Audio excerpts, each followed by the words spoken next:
ইরানের খাতাম আল আম্বিয়া সেন্ট্রাল হেডকোয়ার্টার্সের কর্মকর্তা আলী আবদুল্লাহি আলিয়াবাদি বলেন, ইরানের অখণ্ডতা রক্ষায় দেশটির শক্তিশালী সশস্ত্র বাহিনী গর্বিত, বিজয়ী এবং অবিচল। পূর্ণাঙ্গ বিজয় অর্জিত না হওয়া পর্যন্ত এই অভিযান অব্যাহত থাকবে।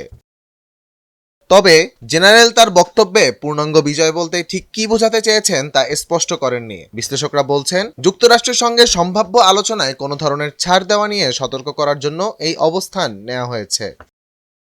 ইরানি সামরিক বাহিনী যুদ্ধের 25তম দিনেও ইসরায়েল ও যুক্তরাষ্ট্রের স্থাপনা লক্ষ্য করে হামলা চালিয়েছে।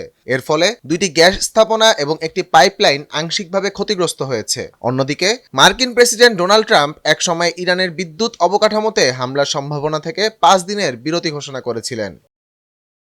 সংঘাত নিরসনে পাকিস্তান মধ্যস্থতার জন্য প্রস্তুত, পররাষ্ট্র মন্ত্রণালয়ের মুখপাত্র জানিয়েছেন, যদি সংশ্লিষ্ট সব পক্ষ চায়, ইসলামাবাদ সবসময় আলোচনার আয়োজন করতে ইচ্ছুক।